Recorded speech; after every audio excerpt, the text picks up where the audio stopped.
शुक्रिया सर मेरा इंट्रोडक्शन करवाने के लिए। भारतीय जनता पार्टी जो कई बार विवाद में आती है, शिस्तबद्ध पार्टी कही जाती है, फिर से एक बार कह सकते हैं कि लोगों की भावनाओं के साथ खिलवाड़ किया गया। भारतीय जनता पार्टी के नेताओं खुद के जो केंद्रीय नेतृत्व है उसको खुश करने के लिए, अपने जो दूसरे बड़े नेताओं है उसको खुश करने के लिए या कहीं ना कहीं कह सकते हैं चापलूसी करने के लिए कहीं ना कहीं ऐसा निवेदन दे जाते हैं जिससे अपमान होता है। इस बार अपमान हुआ है हमारे देश के सैनिकों का। जी। सर ये निवेदन है कोई छोटे मोटे नेता नहीं, मध्य प्रदेश के उप मुख्यमंत्री जगदीश देवड़ा ने किया है। जी। जगदीश देवड़ा जो इनका कई नाम है वो ऐसा निवेदन कर जाते हैं कि हमारे मोदी साहब जो है बड़ा प्रधान नरेंद्र मोदी के चरणों में नतमस्तक है, हमारे देश के जवान, हमारे देश की सेना।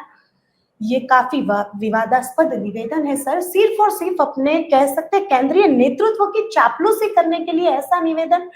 अभी इस इनके निवेदन को लेकर कई राजनीति भी शुरू हो गई है।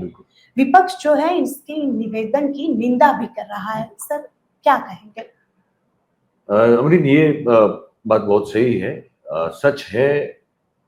हालांकि इस सच ऐसा ये जो नंगा सच है ये हम लगातार काफी सालों से देख रहे हैं। आपको याद होगा जेपी नड्डा ने कुछ समय पहले कहा था कि स्वयं ये देवेंद्र हैं, ये नरेंद्र नहीं, देवों के भी देवता हैं, ये कह दिया था। फिर वो अयोध्या के राम मंदिर वाले जो भाई साहब, क्या नाम था, भूल गया उनका भी मैं, जो वहाँ उस ट्रस्ट के करता समाहर्ता है, उन्होंने कहा कि ये तो साक्षात विष्णु का अवतार है। तो ये इस तरह के नैरेटिव जो हैं ये लोग, क्योंकि मोदी साहब की भक्ति में इनके ये चेले चपाटे जो हैं वो इतने मशरूफ हैं कि उन्हें इस बात का बिल्कुल न डर है ना वो फिक्र है कि वो अपने निवेदन से या अपनी बात से या अपने बकवास से उल जलूल कुछ भी निवेदन करने से वो खुद का तो जो कद या खुद की जो गरिमा है वो तो अब उनकी तो बची ही नहीं है, लेकिन साथ में सेना जैसी इंस्टीट्यूट, हमारी सेना, भारत की सेना, जो मैं हमेशा कहता हूं कि वो किसी भी सरकार की बपोती नहीं है, वो हम लोगों की है, हम भारतीयों की है, जो भारत के लिए है वो सेना, उसका भी आज फिर से अपमान कर दिया। ये कह के क्या कहा उन्होंने, हम मुझे लगता है आपको हमें दर्शकों को दिखाना चाहिए कि उन्होंने कहा, तो आप सब देख सकते हैं कि इस तरह का जो बयान है ये मध्य प्रदेश के उप मुख्यमंत्री ने दिया हुआ है। आप जरा इसको देखें, आपका भी खून तो खौल उठेगा। देखिए इसको। तो मिटाने का काम जिन लोगों ने किया, जिन आतंकवादियों ने किया और जिन आतंकवादियों को जिनने पाला, जो पाल रहे हैं, उनको नेस्त नाबूद नहीं कर देंगे तब तक चैन की सांस नहीं लेंगे। और यशस्वी प्रधानमंत्री जी को हम धन्यवाद देना चाहेंगे और पूरा देश की वो सेना, वो सैनिक उनके चरणों में नतमस्तक है, उनके चरणों में पूरा देश नतमस्तक है। उन्होंने जो जवाब दिया है उसकी जितनी सराहना की जाए, जितना कहा जाए, एक बार उनके लिए जोरदार ताली बजा करके स्वागत।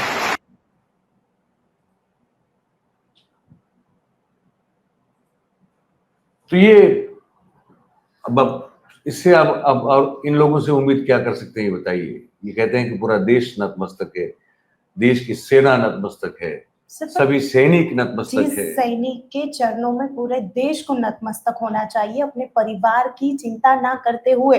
कोई भी सीजन हो, चाहे ठंडी, गर्मी, बारिश, वो वहां डटे रहते हैं, हमारी रक्षा करते हैं। फिर भी ये उन सैनिकों को हमारे नरेंद्र मोदी, हमारे बड़ा प्रधान के कदमों में नतमस्तक कर रहा है। किस हद तक ये नेता अपने केंद्रीय नेतृत्व की चापलूसी कर रहा है। बिल्कुल, ये तो क्वालिटी है भारतीय जनता पार्टी में, और मैं आमतौर पे सभी पॉलिटिकल पार्टी में, देखिए कांग्रेस भी इससे अछूती नहीं है। आज की तारीख में आपको देखिएगा कि राहुल गांधी खुद तो अपने बारे में कभी नहीं बोलते, वो आदमी अलग कैरेक्टर उनका रखते हैं, लेकिन उनकी चापलूसी करने वाले लोग कांग्रेस में आप देखेंगे इतने सारे आपको मिल जाएंगे कि पूछे मत।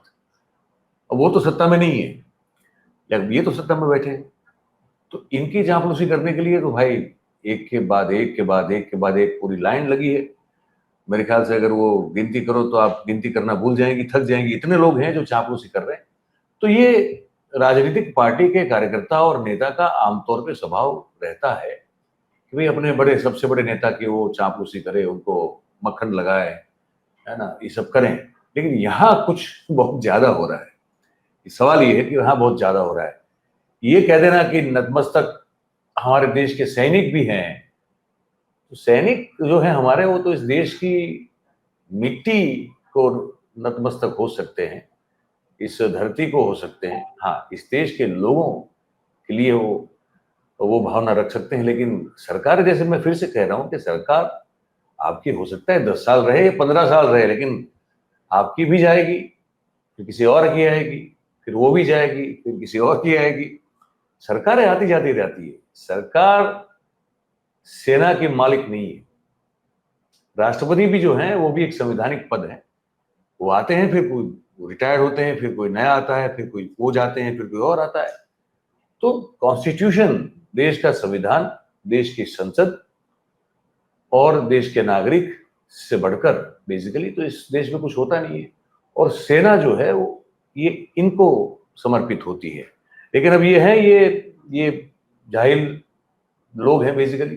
परंतु सर, ऐसे नेताओं की भारतीय जनता पार्टी में कमी नहीं है। ये कोई पहले नेता नहीं है जिसने ऐसे अपमान किया। जो बात की जाए कल की, तो कल भी एक नेता ने तिरंगे से नाक पोंछा था, जो वीडियो सोशल मीडिया में खूब वायरल हुआ। वो राजस्थान के भारतीय जनता पार्टी के एक बाबा हैं जो वो बने हैं, क्या कहते हैं, वो एमएलए बने हैं। तो बड़ी धूप थी, तो इनके लिए तिरंगे का कोई वैसे मतलब है नहीं। मैंने कहा ना कि ना ये तिरंगे के आन को समझते हैं, ना आन बान शान को समझते हैं। तो उनके हाथ में वो तिरंगा था, तो तिरंगा से उन्होंने नाक पोंछ लिया, कपाल पोंछ लिया, ये सब कर लिया। तो ये सब तो मेरे कहानी, ये हमेशा से मैं कहता हूँ कि ये सब, ये इनकी राष्ट्रभक्ति भी जो है वो हमेशा से मुझे एक ढोंग लगी है, एक दिखावा लगी है, और सिर्फ तमाशा पैदा करने का एक जरिया सिर्फ उनके लिए है, ताकि कैसे भी करके वो सुर्खियों में बने रहे, खबरों में बने रहें और ध्यान भटकाएं जो ओरिजिनल मुद्दे, जो असल मुद्दे हैं इस देश में, उनसे कैसे डिस्ट्रैक्शन खड़ा किया जाए, कैसे लोगों को भ्रमित किया जाए, उस पर उनका फोकस रहता है। तो बाकी सब चीजें जो हैं इनके लिए बेमानी है। तो उसी तरह की उनकी राष्ट्रभक्ति है, जिस तरह की उनकी तिरंगा यात्रा हमने देखी, जिस तरह के उनके हमने वो देखे, बहुत सारे निवेदन भी हमने सुने अलग अलग तरह के, जहाँ पे हमको लगता है, समझ में आता है कि इनको एक्चुअली हमारे राष्ट्रध्वज की इतनी पड़ी नहीं है, लेकिन दिखावा कर रहे हैं, चल रहा है। यही है। भारतीय जनता पार्टी जो है एक शिस्तबद्ध पार्टी कहलाती है। क्या लगता है ऐसे नेताओं पर कोई एक्शन लिया जाएगा? क्या इस नेताओं को घर का रास्ता दिखाया जाएगा? क्या देखिए, यहाँ ये पार्टी ऐसी है, जो मैं हमेशा कहता हूँ, ये पार्टी एक ऐसी पार्टी जहाँ पे जितना उदंड आप दिखोगे उतना आपका तरक्की होगा। आप जितने जाहिल दिखोगे तो उतना आपका मार्क बढ़ जाता है भाई। आप फिर माने जाते हैं कि हाँ ये काम का आदमी है, ये कुछ भी बक सकता है, ये कुछ भी बर्ताव कर सकता है, ये हर तरह की मर्यादा और संयम को तोड़ने की वो रखता है, क्या कहते हैं कि जलालत रखता है वो, तो उसकी तरक्की होगी, वो बढ़ेगा, आगे बढ़ेगा, उसका कद बढ़ेगा, उसका हो सकता है कि संगठन में कद बढ़ जाए, मंत्रिमंडल में होगा तो वहां उसका कद बढ़ जाएगा। वहां ऐसे लोगों को प्रमोशन मिलता है, डिमोशन नहीं मिलता। आप देखिए ना, आप मध्य प्रदेश हाईकोर्ट ने डांट फटकार लगाई कि भाई ऐसी एफआईआर थोड़ी होती है। हाईकोर्ट ने सुओ मोटो किया ये विजय शाह के खिलाफ, सुओ मोटो किया कि भाई डीजी को कहा कि आप एफआईआर दर्ज करें, तो बड़ी मामूली सी एफआईआर दर्ज हुई, तो फिर हाईकोर्ट ने फटकारा, फिर ये सुप्रीम कोर्ट गए। तो कुल मिला के इनसे कोई उम्मीद रखना कि कोई डिसेंसी की, कोई एक, जिसे वो कहते हैं कि हम तो सांस्कृतिक राष्ट्रवाद वाली पार्टी है, लेकिन उन्हीं में जो है संस्कारों की उतनी कमी है कि आप पूछे मत। सबसे ज्यादा अगर कुसंस्कारी आपको मिलेंगे, देखिए जितने भी रेप के बलात्कारी मिलते हैं, आप देखिए ज्यादातर जो है वो लोग भारतीय जनता पार्टी के क्या तो कार्यकर्ता होते हैं, या उनसे कहीं ना कहीं मिले जुले होते हैं। गुजरात का ही अब एग्जाम्पल ले लीजिए, कितना सारे लोग जो हैं वो अलग अलग मामलों में जो धरे जा रहे हैं, पकड़े जा रहे हैं, उनका या तो कनेक्शन भारतीय जनता पार्टी से है सीधा, या कार्यकर्ता है, या तो किसी न किसी नेता या मंत्री के साथ उनका रिश्ता जुड़ा होता है। तो सत्ता जो है ना अमरीन, वो एक ऐसी चीज है कि जो अगर आपके पास पूरी तरह से आ जाए तो आपको करप्ट कर देती है। अंग्रेजी में कहते हैं ना कि power corrupts and absolute power corrupts absolutely. अगर एब्सोल्यूट पावर आपके पास आ जाए तो आपको पूरी तरह से हर मामले में वो करप्ट कर देता है। तो ये पूरा एक समय, अच्छा ये समय एक बार कांग्रेस का भी था। ये Congress also used to be like this in 80s, somewhere in 90s, mid 90s। तो कांग्रेस में भी ये सब दुर्गुण थे। तो वो उससे कोई, अच्छा गलतियों से कोई सीखता नहीं है, तो ये लोग भी नहीं सीख रहे हैं। तो भारतीय जनता पार्टी शायद दुगनी, कांग्रेस से भी दुगनी उदंडता से, एरोगेंस से आज हमारे सामने, सबके सामने प्रस्तुत है कि वो नागरिकों को कीड़ा मकोड़ा, भेड़ बकरियां समझते हैं और अपनी मनमानी करते हैं, कुछ भी बोलते रहते हैं, कुछ भी बकते रहते हैं। और क्योंकि अब आज की तारीख में हर हर हर इंस्टीट्यूशन पर उनका कब्जा है, तो उनका कोई बाल भी बांका नहीं कर रहा है। तो कोई हम मिल अभी रही है। बात तो जो सत्ता में है उसी की कर रहे हैं, तो बात तो भारतीय जनता पार्टी के नेताओं की ही चल रही है, तो उन्हीं की करेंगे कि भारतीय जनता पार्टी के नेता हर बार कोई भी करप्शन होता है, कुछ भी होता है, जैसे कि आपने कहा उन्हीं का नाम आता है। जी। चाहे कुछ भी बोलना हो, तो इन लोगों में इतनी हिम्मत आती कहाँ से? क्या इनको कोई डर नहीं रहा कि हमारा नेतृत्व हमें ये करेगा, हमें निकाल देगा, हमारे साथ ये किया जाएगा, पार्टी से बाहर कर दिया जाएगा? नहीं, अगर डर होता तो आपके पास कोई देखिए एग्जाम्पल अगर होते हैं तो डर पैदा होता है ना, भाई हम कुछ गलत बयानी करेंगे, या हम, डिसिप्लिन है लेकिन discipline with in the party वाली है। देखिए कि भाई अपने सुप्रीम लीडर के खिलाफ कोई कुछ नहीं बोलेगा, अमित शाह साहब ने जो डिसाइड किया तो उसको उसको कोई चैलेंज नहीं करेगा। ये दो लोग हैं, ये दो लोग जो हैं उसके खिलाफ अगर कोई बात करता है या सोचता भी है तो फिर वो गुनाह है। बाकी दूसरों के लिए देश में और को कुछ भी करना है कीजिए। आप सुप्रीम कोर्ट को चैलेंज कर देते हैं, निशिकांत दुबे जो बोल गए थे कुछ दिन पहले, सुप्रीम कोर्ट ने जब ये राज्यपालों की जो एक तरह से दबंगई थी, इसको उस पर कंट्रोल लगाया कि भाई 3 महीने से ज्यादा आप अगर गवर्नर हैं तो किसी प्रादेशिक सरकार के बिल को रोक के रख नहीं सकते, आपको 3 महीने में फैसला करना। नहीं अच्छा लगा उनको, तो खुल के बोले, वो सुप्रीम कोर्ट को इतना क्रिटिसाइज किया, तो उनको वो डर नहीं है। और वो डर इसलिए नहीं है क्योंकि उन्हें अनुराग ठाकुर ने कहा था कि वो देश के गद्दारों को गोली मारो सालों को। अब गोली मारने के बाद सीधा कैबिनेट मंत्री कह रहा है। तो कानून का ना डर उनको है, ना कभी था, इसलिए क्योंकि वो सत्ता में है, उनके जो सुप्रीम लीडर हैं उनको ये सब पसंद है।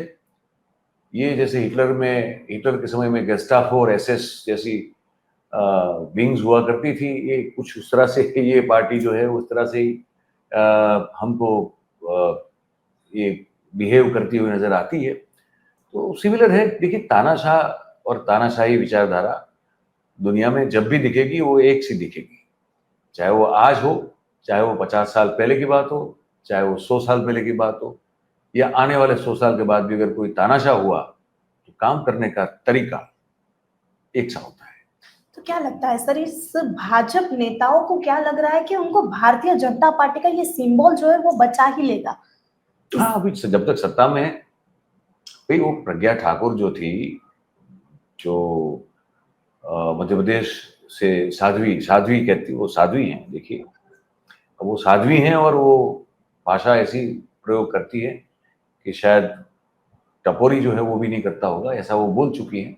और गांधी और गोडसे वाले विवाद में उनका जो बयान था वो बड़ा ही खतरनाक बयान था। लेकिन तब भी प्रधानमंत्री ने क्या कहा था कि मैं इनको कभी दिल से माफ नहीं करूंगा, बस हो गया। बाकी तो उस चुनाव लड़ी, सांसद बनी भी, तो क्या बिगड़ा प्रज्ञा ठाकुर का? बिगड़ा कुछ नहीं। तो किसी का देखिए, कोई अन्ना अनुराग ठाकुर को कभी कोई सजा या कोई डांट दी गई कि गोली मारो सालों को कैसे बोल सकते हो?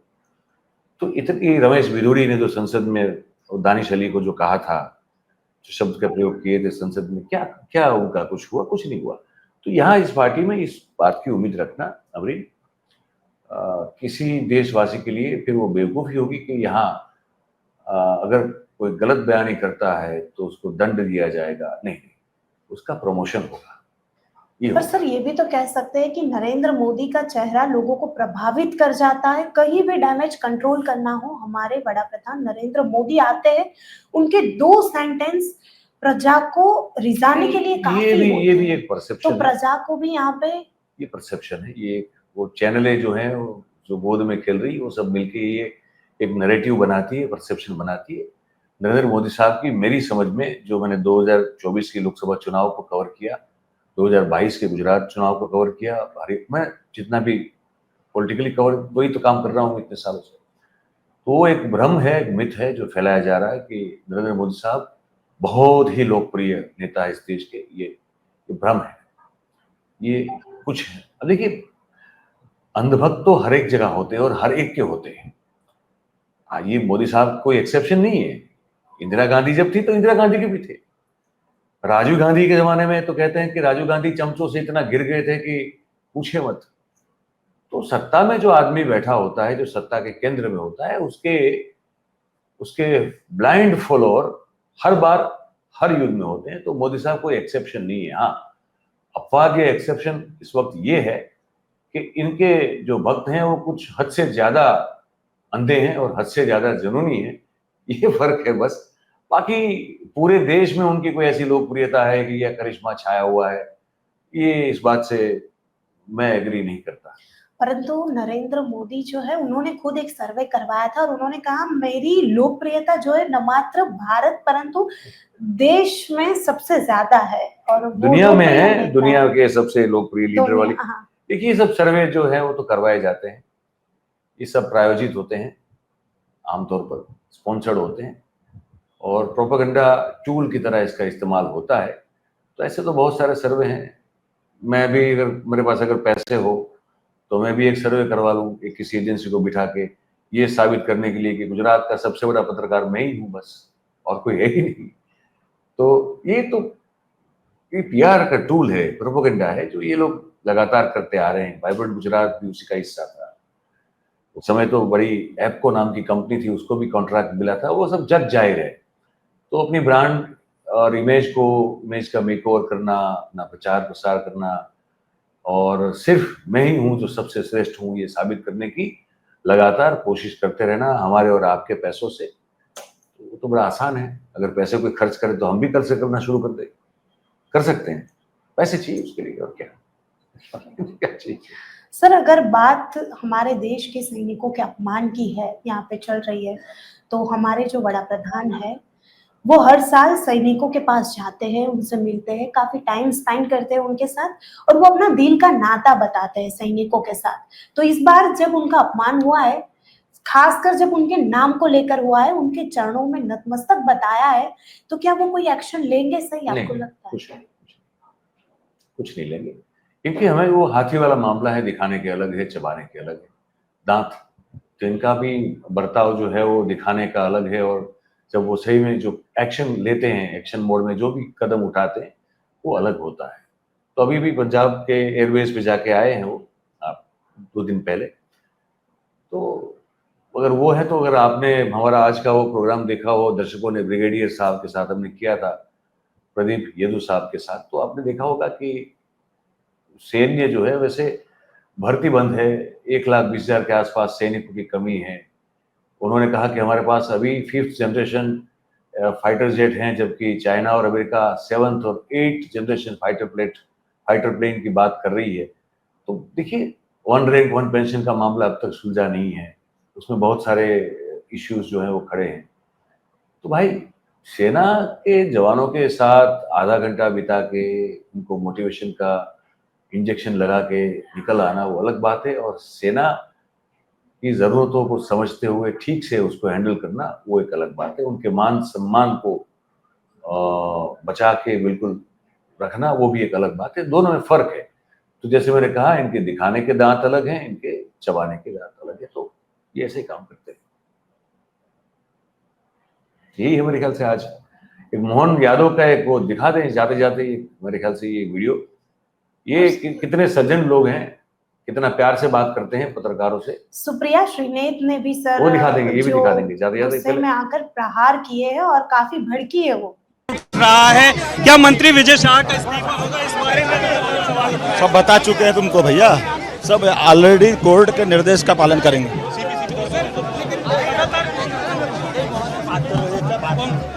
कांग्रेस पहलवान है भाई, ये तो अच्छा है कि कुश्ती में नहीं उतरे, वरना तो पत्रकार को पकड़ के पीट भी सकते थे। सुप्रिया श्रीनेत का बयान भी हम लोग दिखा दें। उन्होंने भारतीय जनता पार्टी से दरखास्त की है, उनसे कहा है कि अगर आप सही में सैनिक प्रेमी हो, अपने देश से प्रेम करते हो, तो फिर ऐसे नेताओं को बर्खास्त किया जाए, निकाला जाए पार्टी से। क्या कहते हैं? सेना और भारत के सैनिक प्रधानमंत्री मोदी के चरणों में नतमस्तक हैं, ये कहना है बीजेपी के मध्य प्रदेश के उप मुख्यमंत्री जगदीश देवड़ा का। और उसके बाद तो आपने सुना ही, जो बीजेपी के दूसरे शिरोमणि हैं, मध्य प्रदेश के ही मंत्री विजय शाह, उनकी घिनौनी बात कर्नल सोफिया कुरैशी को सुनकर पूरा देश आज भी स्तब्ध है। और उसके बारे में हाईकोर्ट ने क्या कहा, उसको साझा कर देती हूं। लेकिन सेना और सैनिक किसी के चरणों में नतमस्तक है, यह बात हिंदुस्तान का कोई व्यक्ति कही ही नहीं सकता है। जिस सेना के शौर्य और पराक्रम के आगे पूरा देश नतमस्तक है, जो सेना हमारी सरहद से लेकर हमारी भूभागीय अखंडता, हम सबकी सुरक्षा सुनिश्चित करती है, जो जब जब देश पर संकट आता है, इस बार भी जब पहलगाम का आतंकी हमला हुआ तो दुश्मन को नाकों चने चबवाने का काम जो सेना करती है, जिसने पाकिस्तान में घुसकर आतंकी कैंप निस्तो नाबूद किए, जिसने पाकिस्तान की रूह कपा दी, उस सेना के लिए कहना कि वो सेना किसी के चरणों में नतमस्तक है, ये पाप है। और ये पाप बीजेपी के लोग, बीजेपी के उप मुख्यमंत्री, उनके वरिष्ठ नेता लगातार कर रहे हैं। हमारी सेना ने हर बार दुश्मन को धूल चटाने का काम किया है, और इस बार भी इतनी आक्रामक कार्रवाई की कि पाकिस्तान के पैर कांप गए, उनकी रूह कांप गई।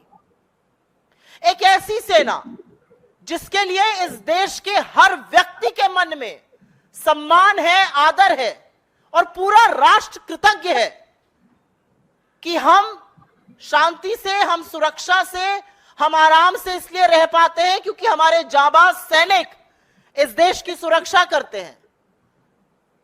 और वो इस देश की सुरक्षा तपते हुए रेगिस्तान से लेकर हाड़ कांपती हुई ठंड वाले सियाचिन के ग्लेशियर में खड़े होकर करते हैं। और तब हमारा लोकतंत्र, तब हमारी भूभागीय अखंडता, तब हमारा देश सुरक्षित रह सकता है।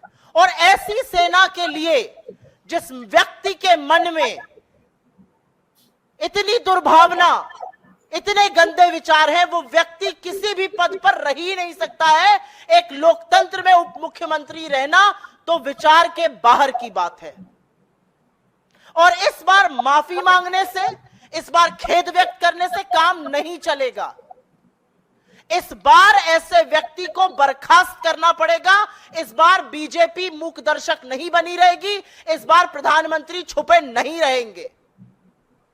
और अगर आप ऐसे व्यक्ति को बर्खास्त नहीं करते हैं, अगर जगदीश देवड़ा की अभी कुछ घंटों में बर्खास्तगी नहीं होती है, तो यह माना जाएगा कि सेना को अपने चरणों में नतमस्तक करने की बात नरेंद्र मोदी कह रहे हैं, उनकी मौन स्वीकृति है, उनका संरक्षण है, वरना यह बात कहने की हिमाकत और हिम्मत कोई कर ही नहीं सकता है।